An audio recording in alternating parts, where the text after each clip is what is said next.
This video shows how to use the Daikin, well, it's Model 1 or Altherma 1 from the around 2015. So firstly, this heat pump, like all heat pumps, it's divided into two systems.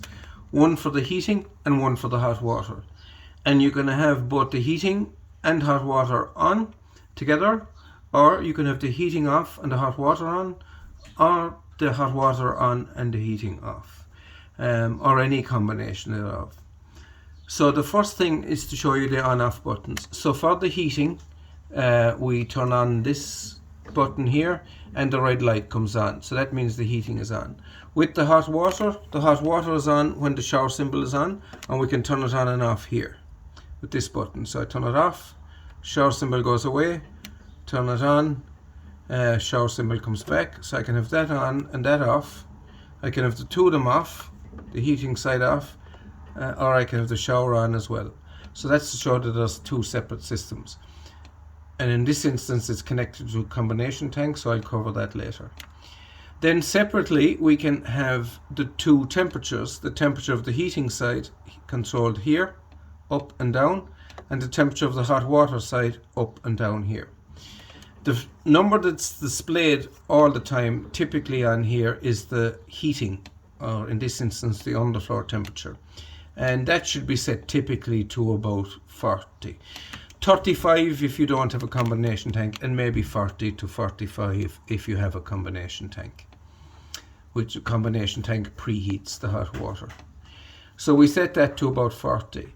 Now, as soon as we go to press the up and down temperatures and the shower temperature, the displayed number will change from being the heating or bottom of the tank temperature to the top one.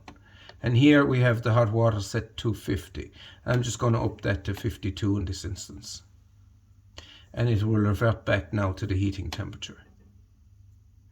And then finally with this controller we can look at the temperatures on all the system. And that is it's a little bit less straightforward. But what we need to do is we need to take this A button and press and hold it. Not press it and let it go. But I'm going to show you first the wrong way to do it, so you just see if you do this, you need to revert.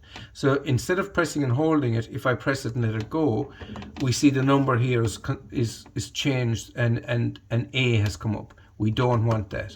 To get rid of it, we press the A again. So to find the temperatures in the system, we press and hold this.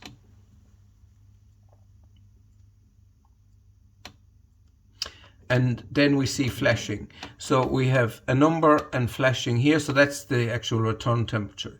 And to move on to the next temperature, we press the timer up, and that gives us the temperature in the pump at 32. A lot of them will be the same now because the machine is off just as I make this video.